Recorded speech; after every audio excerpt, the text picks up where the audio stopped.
Hi അസ്സലാമു അലൈക്കും. എല്ലാവർക്കും പുതിയൊരു വീഡിയോയിലേക്ക് സ്വാഗതം. അപ്പോൾ ഇന്ന് വന്നിട്ട് നമ്മളൊരു കാരമൽ പുഡിങ്ങിൻ്റെ റെസിപ്പി ആയിട്ടാണ് കേട്ടോ. പെട്ടെന്ന് ഉണ്ടാക്കാൻ പറ്റും, നല്ല ടേസ്റ്റാണ്. കുറച്ച് സാധനങ്ങളൊക്കെ മതി. അപ്പോൾ പെട്ടെന്നൊരു വിരുന്നാരൊക്കെ വന്നാൽ നിങ്ങൾക്ക് പെട്ടെന്ന് ഉണ്ടാക്കാൻ പറ്റുന്ന ഒരു സാധനം കൂടിയാണ് കേട്ടോ. നമുക്കിതെങ്ങനെ ഉണ്ടാക്കുന്നത് നോക്കാം. അപ്പോൾ 10 ഗ്രാമിൻ്റെ ചൈന ഗ്രാസാണ് കേട്ടോ ഞാൻ എടുത്തിട്ടുള്ളത്.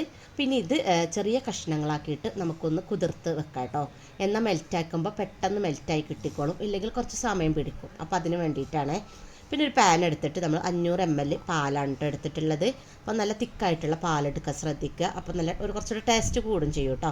പിന്നെ ഇതിലേക്ക് വേണ്ടത് നമുക്ക് ഏലക്കയുടെ പൊടിയാണ്. അപ്പോൾ അതിൻ്റെ കയ്യിലില്ലാത്തതുകൊണ്ട് പഞ്ചസാര ഇട്ടിട്ട് മിക്സിയിൽ ഏലക്കയും കൂടെ ഇട്ടിട്ടൊന്ന് പൊടിച്ചെടുത്തിട്ടുള്ളതാണ് കേട്ടോ. 1 ടേബിൾ സ്പൂണാണ് ഇട്ട് കൊടുക്കുന്നത്.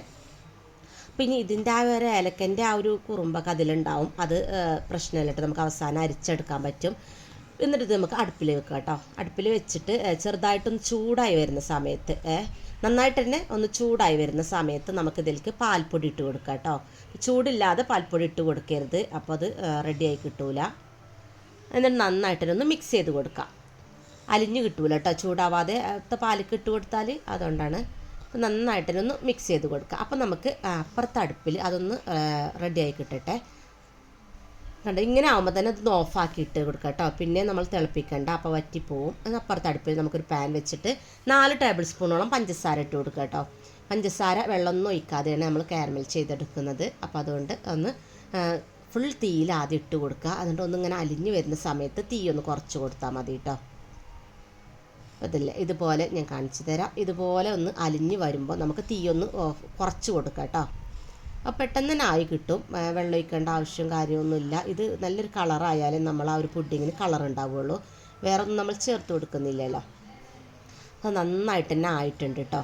ഈ ഒരു ഇതിലാവുമ്പോൾ നമുക്ക് ആ ഒരു പാലിൻ്റെ മിശ്രിതം ഇതിലേക്ക് ഒഴിച്ച് കൊടുക്കാം. എന്നിട്ട് നന്നായിട്ട് തന്നെ ഒന്ന് മിക്സ് ചെയ്തിട്ട് എടുക്കുക കേട്ടോ. അപ്പം ഇനി ഇങ്ങനെ ഒഴിച്ച് കൊടുത്ത ശേഷം നമുക്ക് തീ കുറച്ചിട്ട് വെച്ച് കൊടുക്കണം കേട്ടോ. ഏറ്റവും ലോ ആക്കിയിട്ട് വെച്ച് കൊടുക്കാം. എന്നാൽ നന്നായിട്ട് തന്നെ ഇതുപോലെ ഒന്ന് മിക്സ് ചെയ്ത് കൊടുക്കുക. അപ്പോൾ ഇങ്ങനെ കട്ടിയാവും, അത് പ്രശ്നമല്ല കേട്ടോ. നമുക്കത് അലിഞ്ഞ് കിട്ടും, ഇതിൽ കിടന്നിട്ട് അലിഞ്ഞ് കിട്ടും. അപ്പോൾ ചെറു തീയിലാക്കി വെക്കുന്നത് എന്താണെന്ന് വെച്ചാൽ ഇത് പെട്ടെന്ന് അല്ലെങ്കിൽ വറ്റിപ്പോവും. ഫുൾ തീയിലിട്ടൊക്കെ ചെയ്യുമ്പോൾ വറ്റിപ്പോവാൻ സാധ്യത ഉണ്ട് കേട്ടോ. അപ്പോൾ നമുക്ക് ഇപ്പുറത്തെ അടുപ്പിൽ ഒന്ന് പാൻ വെച്ചിട്ട് ഇതിലേക്ക് 1 ഗ്ലാസ് വെള്ളം ഒഴിച്ചിട്ട് ആ ഒരു ചൈന ഗ്രാസ് നന്നായിട്ട് പുതിർന്നിട്ടുണ്ട് കേട്ടോ, അതിട്ട് കൊടുക്കാം. അപ്പോൾ ഇനി ഇത് പെട്ടെന്നായി കിട്ടും കേട്ടോ. ഒരു മിനിറ്റ് കൊണ്ട് തന്നെ നമുക്ക് ഈ ഒരു ചൈന ഗ്രാസ് നന്നായിട്ട് തന്നെ മെൽറ്റായി കിട്ടും. അപ്പോൾ ഇടയ്ക്ക് നമ്മൾ ആ ഒരു പാലിൻ്റെ ആ ഒരു മിശ്രിതം കൂടെ നോക്കണം കേട്ടോ. ഇളക്കണ്ടോ, കൈയെടുക്കാതെ ഒന്ന് ഇളക്കി കൊടുക്കാൻ വേണം. അതവിടെ ആയിക്കോളൂ കേട്ടോ. കാരണം നന്നായിട്ട് തന്നെ മിക്സ് ആയിട്ടുണ്ട്. ഈ കാണുന്നത് ഏലക്കയുടെ ആ ഒരു ഇതാണ് കേട്ടോ, തൊലിയാണ്. നമുക്ക് ഒരു മറ്റേതും കൂടെ ഒഴിച്ചിട്ട് നമുക്ക് നന്നായിട്ട് തന്നെ അരിച്ചെടുക്കാൻ പറ്റും. കണ്ടത് നന്നായിട്ട് തന്നെ മിക്സ് ആയിട്ടുണ്ട് കേട്ടോ. അപ്പം നമ്മൾ ഏത് പാനിലാണോ ഏത് ഒരു പാത്രത്തിലാണ് നിങ്ങളിത് സെറ്റ് ചെയ്യുന്നത് വെച്ചാൽ അതിൽ കുറച്ച് നെയ്യ് പുരട്ടി കൊടുക്കാം കേട്ടോ. അപ്പോൾ ഗ്ലാസിൻ്റെ ബൗളൊക്കെ ആണെങ്കിൽ അതിൽ നെയ്യ് പുരട്ടേണ്ട ആവശ്യമൊന്നുമില്ല. ഇങ്ങനെ സ്റ്റീലൊക്കെ ആണെങ്കിൽ നിങ്ങളൊന്ന് നെയ്യ് പുരട്ടിയിട്ട് കൊടുക്കണേ. അപ്പോൾ അതായത് നല്ല ആ ഒരു ചൂടും മറ്റേൻ്റെ ചൂടും ഒരുപോലെ ആയി നിൽക്കണം കേട്ടോ. അപ്പോൾ ഞാൻ തീ പിന്നെ കുറച്ച് കൂട്ടി കൊടുത്തിട്ടുണ്ട്. ദൊയ്ക്കാൻ സമയമാകുമ്പോൾ മാത്രം കൂട്ടി കൊടുത്താൽ മതി, കണ്ടില്ലേ. കാരണം നമ്മൾ ആ ഒരു ജലാറ്റിന് ചൈന ഗ്രാസ് നന്നായിട്ട് തന്നെ തിളച്ച് നിൽക്കുന്ന ടൈമാണല്ലോ. അപ്പോൾ അതുകൊണ്ടാണ് ഞാൻ തീ ഇതിൽ കൂട്ടി കൊടുത്തിട്ട് ഇതിൽ കൊഴിച്ചു കൊടുത്തത്. എന്നിട്ട് തീ ഓഫാക്കിയിട കേട്ടോ. അപ്പോൾ രണ്ടും ഒരേ സെയിം ചൂടായിട്ടായിരിക്കും, ഇല്ലെങ്കിൽ പിരിഞ്ഞു പോകാൻ സാധ്യത ഉണ്ടേ. ഇനി നമുക്ക് ഇതൊരു പാത്രത്തിൽ കൊഴിച്ചിട്ട് ഇതുപോലെ ഒന്ന് അരിച്ചെടുക്കണം കേട്ടോ. അപ്പോൾ ഇതിൽ നല്ല തരിയൊക്കെ ഉണ്ടാവും. നമ്മൾ ആ ഒരു ചൈന ഗ്രാസിൻ്റെ ചെറിയ കഷ്ണം ഉണ്ടാവും. പിന്നെ ആ ഒരു ഏലക്കയുടെ ഉണ്ടാവും കേട്ടോ. കണ്ടോ, ഇതുപോലെ ഉണ്ട്. അടിയിൽ ഏലക്കേൻ്റെ ഇതൊക്കെ നമുക്ക് കിട്ടും കേട്ടോ. അങ്ങനെ ഫുള്ളായിട്ട് ഞാൻ ആക്കി കൊടുത്തിട്ടുണ്ട്. ഇനി ഒന്ന് ടാപ്പ് ചെയ്ത് വെക്കാം കേട്ടോ നമുക്ക്. പിന്നെ ഞാനിതിൻ്റെ മുകളിൽ ഒന്ന് ഡെക്കറേഷൻ ചെയ്യാൻ വേണ്ടിയിട്ട് തേങ്ങ ചെറുതാക്കിയിട്ട് നുറുക്കി എടുത്തിട്ടുള്ളതാണ്. അത് നെയ്യിലൊന്ന് നന്നായിട്ടുണ്ട് ഈ ഒരു കളറാവുന്നത് വരെ ഒന്ന് റോസ്റ്റ് ചെയ്തിട്ട് എടുത്തിട്ടുണ്ട്. അപ്പോൾ നിങ്ങൾക്ക് ഇതിലേക്ക് ബദാം അല്ലെങ്കിൽ പിസ്ത അങ്ങനത്തെ ഒക്കെ ചോപ്പ് ചെയ്തിട്ട് ഇട്ട് കൊടുക്കാൻ പറ്റും കേട്ടോ. അപ്പോൾ ഞാൻ ഇങ്ങനെ ഇതാണ് ഇട്ട് കൊടുക്കുന്നത്. എനിക്കിത് നല്ല ടേസ്റ്റാട്ടോ. ഈ ഒരു തേങ്ങ ഇട്ട് കൊടുക്കുമ്പോൾ നല്ല ടേസ്റ്റാണ്. അപ്പോൾ അതുകൊണ്ടാണ്. പിന്നെ നമുക്ക് ചിലവില്ലാത്ത സംഭവമാണല്ലോ, അതാണ് കേട്ടോ.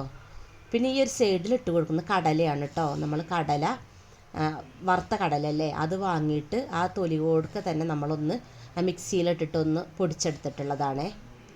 അപ്പോൾ ഇതൊക്കെ കൂട്ടി കഴിക്കുമ്പോൾ നല്ല ടേസ്റ്റാണ് കേട്ടോ. നമ്മൾക്ക് പുറത്തുനിന്ന് നമ്മൾ വാങ്ങുന്ന പുഡിങ്ങിനൊന്നും ഇങ്ങനെയൊന്നും അവർ അധികം ചെയ്തൊന്നും തരില്ല കേട്ടോ, ഡെക്കറേഷൻ ഒന്നും ചെയ്ത് തരില്ല. നമ്മൾ വീട്ടിൽ നമ്മൾ കുട്ടികൾക്കൊക്കെ ഉണ്ടാക്കുമ്പോൾ ഇതാ വലിയ ചിലവില്ലാത്ത സംഭവങ്ങളല്ലേ, ഇതൊക്കെ ഒന്ന് ഇട്ട് കൊടുക്കാം കേട്ടോ. പിസ്തയും ബദാമൊന്നും ഇല്ലെങ്കിൽ ഇതുപോലെ ചെയ്ത് കൊടുക്കാം. ഇനി ഞാൻ ഫ്രിഡ്ജിൽ വെച്ചിട്ട് 4 മണിക്കൂറോളം ഞാൻ ഫ്രീസറിലാട്ട് വെച്ചിരുന്നു, അടച്ചിട്ട് ഫ്രീസറിലാട്ട് വെച്ചിരുന്ന് നന്നായിട്ട് തന്നെ സെറ്റായി കിട്ടിയിട്ടുണ്ട് കേട്ടോ.